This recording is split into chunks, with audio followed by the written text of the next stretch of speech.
The stark blackness of the page, a whisper of what's to come. Rain pounds the cobblestone streets of Gotham, each drop a mournful drumbeat against the oppressive night. A crimson stain on the pristine white, the city of night ever eager to blade. No 47, a number, a date, a harbinger of the darkest tales yet to unfold within these hallowed pages. DC Comics present, the Batman, a legend forged in shadow. Detective Comics, the very foundation upon which his myth is built, waiting to be rewritten. Reg U.S. Pat Off, a bureaucratic whisper against the primal scream of justice. BB, a cryptic symbol, a promise of brutality, a prelude to the fight that is to come. Panel 1, the beginning of the descent into madness, where the line between hero and hunted blurs into an eternal twilight.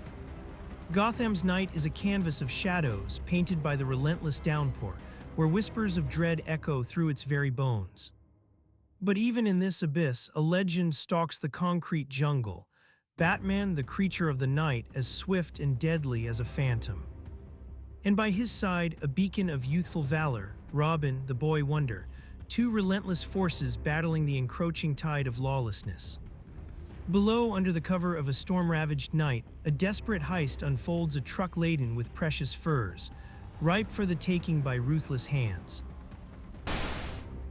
Suddenly, from the inky blackness above, a silhouette descends. A silent fury descends upon the hijackers. This is as far as you go. One by one they fall, mere puppets to the formidable strength and righteous fury of the Dark Knight and his eager protege. Au revoir, gentlemen. I trust I've not intruded. The shot came from around the corner.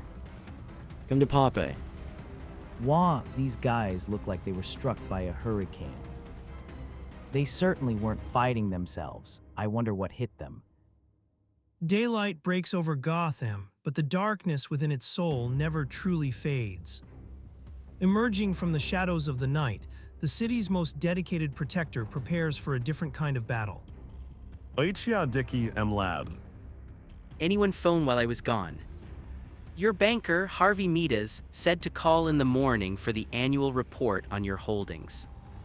The duality of Bruce Wayne, by day the carefree socialite, by night the vigilant guardian of Gotham. Hello, Midas. How's the market been treating you lately? Rumph, not bad, Bruce, not bad. Now let's get down to business. But even the most powerful men in Gotham have their secrets, and their dealings are never quite as simple as they seem. Darkness descends on Gotham, not just from the setting sun, but from the creeping shadows of a family's hidden turmoil. Inside the opulent Midas mansion, the promise of a football game is overshadowed by the cold dictates of business. Hi, Bruce. Are you all set to go to the opening football game with me? Roger, my boy. I'm sorry, but I can't make it too busy. A father's priorities are laid bare, a chilling echo of a life consumed by wealth. Blast the money. I thought I heard you say something, Roger. Nothing important, just talking to myself. But every word, every harsh dismissal is not lost. Bruce Wayne, ever vigilant, hears it all. Later, under the cloak of night, a silent observer scales the Midas mansion, drawn to the secrets within. This case interests me strangely. I should like to know a little more about the Midas family. The facade of refinement crumbles as Bruce Wayne becomes the Batman, a hunter in the opulent darkness. He witnesses a desperate plea from a daughter, met with the callous judgment of a mother obsessed with status. Mother, some of the girls from school are having a little tea party tomorrow afternoon. They're bringing their mothers. Will you come too? Johnny Brown again. Diane, I thought I told you not to see him. Why? What's the matter with Johnny? Just because he's not rich and... Mr. Brown on the telephone, Miss Diane. It's Johnny. I'll take it, Jupkins. I will not have my daughter going out with a mere clerk in her father's bank. Your father will hear of this. After all, you must think of your social position, my dear. In a mansion built on wealth, the bonds of family are strained and broken. a fertile ground for the darkness Batman seeks to understand. Gotham's nights pulsed with a rhythm of hushed whispers and glittering distractions, as Bruce Wayne seemed to dissolve into its opulent embrace. For those who observed, his presence was a mere flicker in the neon glow, lost in the endless cycle of exclusive clubs. Bruce Wayne is out again tonight. Doesn't he ever go home? That fellow's chief occupation seems to be just running around the nightclubs. But their judgment was a fragile illusion, for beneath the veneer of leisure, Bruce Wayne waged a silent war of vigilance. His true focus, the young Roger Midas, ensnared by the intoxicating allure of the gambling underworld. That kid has been hitting it up quite a bit these nights. Night after night, Roger was drawn to the feverish energy of the tables, a shadow of Bruce Wayne ever present, a silent observer in the background. Bats, please. 100 on 18 red. Then an unexpected melody cut through the cacophony. Roger Midas, captivated, seized a clarinet and joined the band, his music a surprising revelation. See, that boy's good. Say, Rog, you can really play that thing, can't you? You never knew I wanted to lead my own orchestra, did you? Father wouldn't hear of it. Said it would never do for the son of Harvey Midas to be a mere orchestra leader. Soon after, the Midas name re-entered society's gaze, heralded by an extravagant debut, a dazzling spectacle designed to secure a future of grand alliances. Diane Midas, under the weighty expectations of her socialite parents, chose not true love but a title, marrying a defunct European count. Darling. Now you are mine. Yes, and so's my money. In the quiet solitude of his mansion, Bruce Wayne grappled with the fragmented lives of the Midas children, a poignant testament to misguided parental ambition. Father and Mother Midas have certainly made a wreck of their children's lives. If there were only something I could do, if only something would happen. But indeed, something would happen. The threads of fate were already weaving, preparing to shed the skin of the idle playboy and birth the formidable, the eerie Batman. The opulent yet seedy underbelly of Gotham thrives, a playground for the careless and the corrupt. Beneath the guise of a gala evening, a familiar figure finds himself in the company of unsavory characters. Strange company you keep, Roger, gamblers. Sure, Roger, Al's place, let's go. As the vehicle careens wildly, a young, innocent life is suddenly in the path of impending doom. Hey, take it easy, look out, the newsboy. A chilling impact, a fleeting moment of horror, and the car speeds away into the night. I hit him, I ought to take him to a hospital. Keep going, you fool, do you want to get arrested? Yeah, I guess he wouldn't want it known that his son was a hit-and-run driver. You fellows won't tell anybody about this, will you? My father wouldn't like it. Sure, that wouldn't be so nice for the son of Harvey Midas. The next day, Gotham awakens to the brutal truth, splashed across the headlines with unforgiving clarity. Justice may be slow, but the shadow of the bat looms large, an ever-present promise of retribution. Gotham City, a gilded cage of wealth and deceit, where secrets fester and fortunes are built on shaky foundations. Tonight, the Midas home is a theater of desperation, a man teetering on the brink of ruin, cornered by the past. And you mean to say these men want $5,000 from me to keep them quiet about this unfortunate accident, or else they will tell the newspapers? Yes, they said you would pay anything to keep some mud from smearing the family name. What can we do? Do nothing and take your punishment. Do you think that one payment will stop these men? They'll blackmail you all your life. The Batman at your service, and giving you some sound advice. Do not give in to the blackmailer's demands. Batman, eh? Well, Mr. Batman, I'll do as I see fit. Please mind your own business and get out of my house. Get out, get out. But as the wealthy patriarch turns his back, a chilling realization dawns. He is no longer alone in his opulent despair. Midas, you think your money can buy anything. One thing it can't buy is your son's self-respect. And below, a new drama unfolds. The boy wonder, Robin, witnessing a marital tempest about to break. I'm sorry, Alexis. I don't love you. I only married you because of mother and dad. I'm leaving for Reno in the morning. You can't divorce me. You can't. If she divorces me, I won't have any income to live on. Think I'll have to do as I did with my first wife. A desperate bid for escape, a shadowy hitchhiker unseen by the fleeing figure.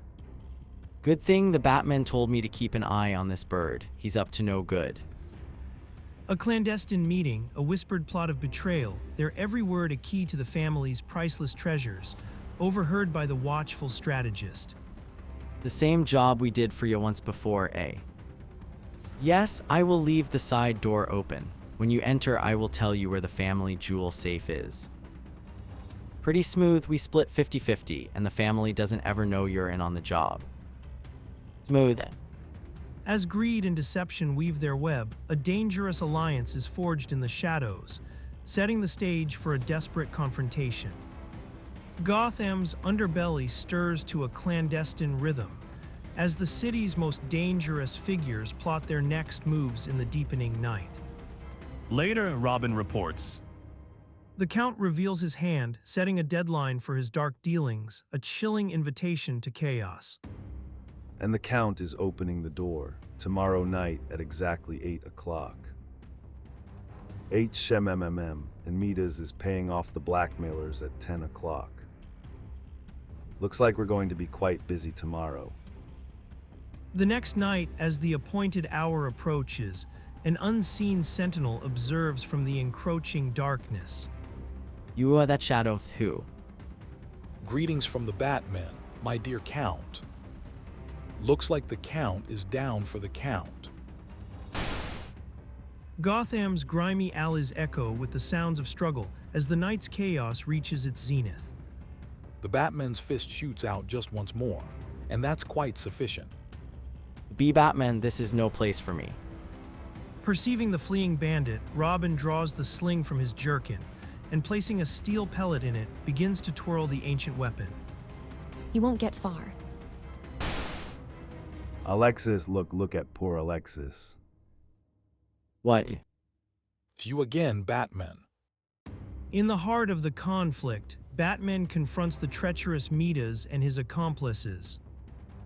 I wouldn't waste any sympathy on Alexis. He was in cahoots with these crooks to rob you of your jewelry. Isn't that so? Yeah, he was to split the haul. The Count let us in the back door. I can't believe it's true. Well, Midas, are you convinced of my good intentions now? You're not really going to pay those blackmailers, are you? I thank you for this, sir, but I still ask you to mind your own business. A little money will hold the blackmailers in check. Midas, you're a stubborn old fool who thinks money will cure everything. Someday you're going to find out differently, and then it will be too late. Come on, let's go. As the dust settles, Batman's chilling prophecy hangs heavy in the air, a stark warning for a man blinded by wealth. Darkness descends upon Gotham as fate's grim hand guides a luxury car towards a clandestine rendezvous. A shadowy dwelling, marked by the insidious demands of blackmailers, awaits its ill-fated guests. Sure, this is the place, Roger. Yes, that's the number, all right. But as Midas and Roger step into the dwelling, the night erupts with a terrifying descent from above. Whether Midas likes it or not, we're going to stop those dirty blackmailers. Got the $5,000, Midas. Yes, in 5s and 10s, as you requested. Sorry, but I don't think I'll bother to knock. Whoa, mama, it's the Batman. Gunplay always did bother me. How's that for my head? Panic takes hold as the remaining blackmailers scatter into the night like rats. Come on, we'll split up. I'll go up the fire escape and you go down. Be with you in a sec, I want to do something first. But for one of them, the night's escape is far from over, and a final, chilling fate awaits in the shadows. Gotham's night air crackles with tension as a desperate chase, unfolds amidst the unforgiving cityscape. Stick the Batman on us, will ya? Take this. Look out, Roger shot. Robin, you take the rat going to the roof. I'll get the one that fired the shot. Well knowing his danger, the boy wonder doesn't even hesitate, but scrambles up the fire escape after the fleeing blackmailer.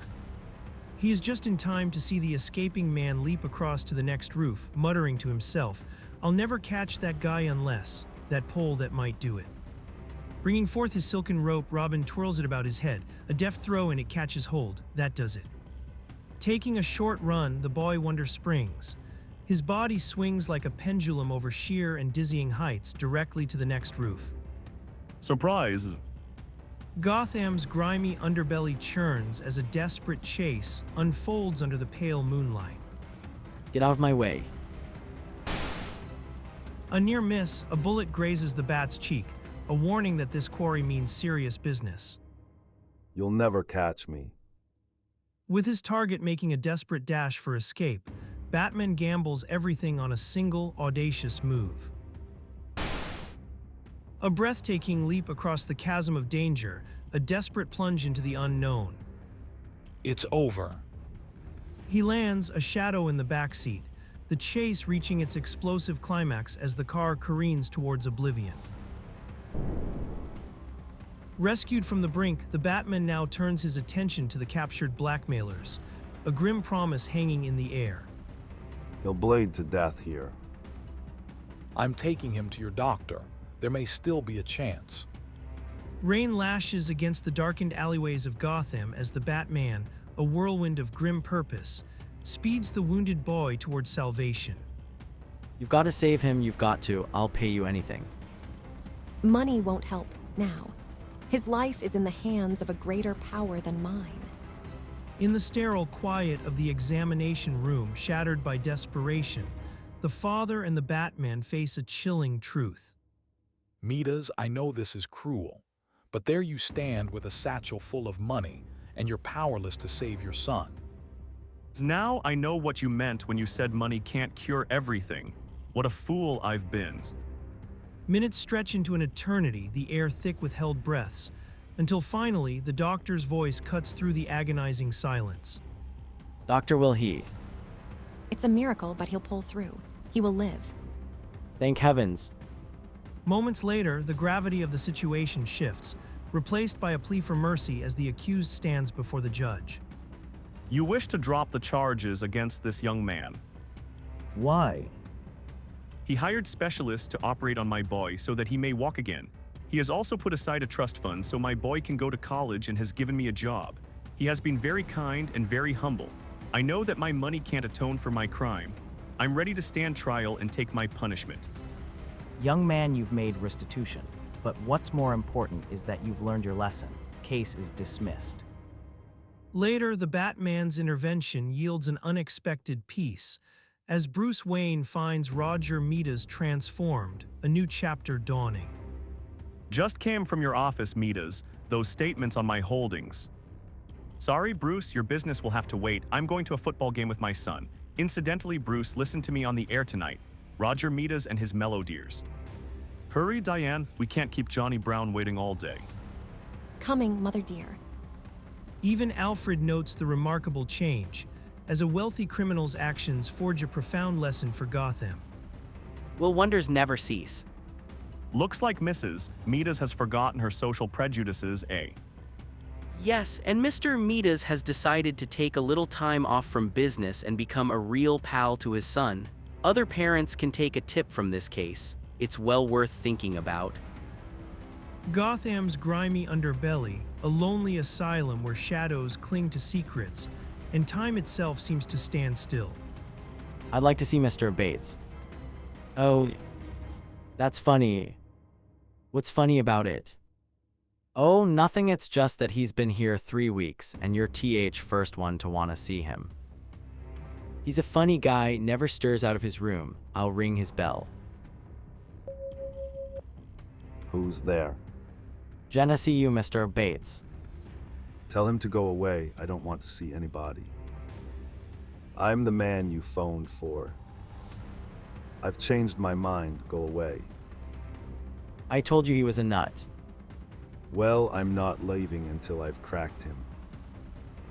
All right, fellow, you can let me in. I won't bite. A desperate gamble, a race against time. If he hesitates too long, this fragile mind might vanish forever. If I stall too long, he may leave. Oh, what's the use? I might as well be really dead as buried alive up here. Come on in, fire escape. Rain lashes against the grimy windows of a nondescript Gotham apartment, mirroring the turmoil within. What'll I do? They'll kill me sure as fate. I'll stay in this closet. If anything happens, I'll take care of you. A sharp knock shatters the fragile calm. Two shadowy figures stand in the hallway, their presence a chilling omen. Two gents to see you, Mr. Bates, the men from across the street. Okay, send him up. You're under arrest. What's that? Arrest. But I haven't done anything. Shut up and come on. Suddenly, the door bursts open. A lone figure cloaked in darkness has arrived, disrupting the orchestrated chaos. This is getting interesting. I wonder just what's coming off here. Too bad I have to break IT up. All right, boys, don't reach for your guns. I said don't reach. We're fools, we should have looked for Trek. In the heart of Gotham's shadows, justice has found another avenue, leaving behind the stunned silence of defeated criminals. Rain lashes Gotham's grimy windows, each drop a prelude to the night's grim symphony. In the shadowed confines of a room, a desperate soul, now a government agent, secures her temporary freedom. Phew, I've left those men in my room, cuffed to the bed. I'm safe. Pay no attention if they yell. At last, I'm a government agent, and I'll be back for them soon. We'll take a cab and get the news of this propaganda radio station to the chief right away. And maybe they're waiting in there for me. You can't tell about those fifth columnists. They're everywhere. They'll kill me. Here, I'm scared. I've got everything written down here, all the directions to the radio station's location. I just can't risk being seen with you. Driver, go on. We have other things to talk about. Hey, what are you trying to pull? If you have information the United States should have, I'm sticking until I get it. Yes, like heck you are. I don't like you, pal, and I think you're getting bad ideas about me. But that won't do you any good, see, because I'm knocking you off right here and now. In the heart of chaos, a gun rises, its cold steel glinting, ready to extinguish a life before the truth can see the light of day. The tension crackles in the air, a chilling prelude to betrayal. A desperate gamble plays out in the shadows. Give me that. Guns aren't made to play with.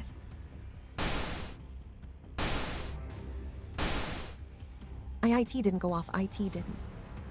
Of course not. You don't think I'd be foolish enough to give you a loaded gun, do you? All right, driver. The excitement's over. We can go back now. Bart, my head's spinning. I still don't understand what happened. Bruce Wayne recounts the unraveling of a deceptive plot, piece by agonizing piece. I first got suspicious of Bates when he said he got in this morning, after his landlady had told me he'd been there 3 weeks. But that might have been merely a normal slip on his part. But when those detectives, whom Bates claimed were fifth columnists, came after him, I got a surprise. Instead of assassinating him, they wanted to arrest him, which seemed strange to me, but still nothing solid to work on. As IT turned out, the fifth columnists were really an aircraft company's private dicks, and the guy who wanted protection was a fifth columnist himself. He knew they were closing in on him, so he figured the best way to evade arrest was to pull a fast one, which he did. Or tried. Let's see that information he handed you on that radio station he dreamed up. So long, sucker. Thanks for keeping me out of jail. If IT wasn't for you, the United States would have backed the plans I stole from the aircraft factory where I worked of the secret bomb site. But with your friendly cooperation, I'll have them in the hands of a foreign power by nightfall. Thanks a million, pal. Maybe I can do the same for you sometime. With ruthless efficiency, the traitor escapes, leaving behind the chilling promise of danger. The hunt is far from over. New spy story in the next issue of Detective Comics. Gotham weeps under a relentless downpour, each drop a mournful lament against the grim facade of the city. Within these rain-slicked streets, a chilling revelation unfolds. What? That's a call for me. He's dead, isn't she? Stay right where you are, all of you. Don't come in. Yes, Temple, she's dead. He said he'd kill her. We all heard him. But I. I'm afraid she's right, Temple. You're under arrest on suspicion of murder. But I couldn't have done IT. I was on stage all the time. She's not due on for 5 minutes. That's right, Mr. Steele, he didn't leave, but this show, it's got to go on. Here, Peggy. You're her understudy. And I'll try, but this Jacques. Sure, go ahead, give the customers their money's worth. As the performance plunges onward, a keen eye spots a crucial detail in the surrounding chaos. I didn't think he did IT, but this print in the powder couldn't have been left by anyone but Temple. I'd better take him down to headquarters right after the show. Gotham's underbelly simmers as the night drags on, secrets lurking in the shadows of the theater district. She sure is romantic. I wonder if that's another brother from Syracuse. Outside the stage door, a grim tableau unfolds, a tragedy whispered on the wind. Sure is a terrible tragedy, isn't it? Yes, say I've got plenty of gum, lady, remember. Be quiet, son. I got something to say to Ralph here. He ought to call the police. I saw a burglar go down the fire escape. Right out there he come, and he went into that one. He could hardly walk on the fire escape. Anybody could catch him. Who occupies that dressing room? Why, that's Jan Gabrielle's room. The connection is made, a chilling realization dawning as the escape route becomes clear. It would be an easy thing to get into Miss James' room from above. As Larry watches, the suspect's furtive movements betray more than just a hasty escape. He's hiding something. Come and get me copper. You'd better give up, Gabrielle. Gotham City, a grand museum, a sanctuary of art and history, usually. But even here, shadows can lurk where you least expect them. Lee Travis, the city's enigmatic publisher, seeks solace amongst priceless treasures. It's always nice to come in here and look at the priceless art treasures. I noticed that quite a few people take advantage of this museum besides myself. But a keen eye, even in repose, detects the dissonant note, the out of place. Wait a minute. Those two fellows look out of place in here. I don't like their looks. If ever two guys looked like gangsters, those two do. Gotham's grimy alleyways hide a desperate plan. The moon, a sliver of indifference, watches as shadows descend. I'm going to trail those two and find out what they are up to. They went down these steps. Beneath flickering streetlights, a criminal mind surveys a glittering prize. The air thrums with greed. Aha, so they're looking over the collection of precious stones, are they? Boy oh boy, this stuff is worth a fortune. Tonight, you, me, and the mob is gonna crack open this joint and lift em. Easy, look at those big windows, they'll be a cinch to Jimmy open. Yeah, but how are we gonna get into the dump? But every crime, every whispered plot echoes through the city's heart, and it reaches the ears of one vigilant protector. Well, if they're such a cinch to Jimmy open for you boys, they'll also be cinch for the Crimson. The night has a new predator painted in hues of danger. The Crimson has arrived, and Gotham's wealth is about to face its reckoning.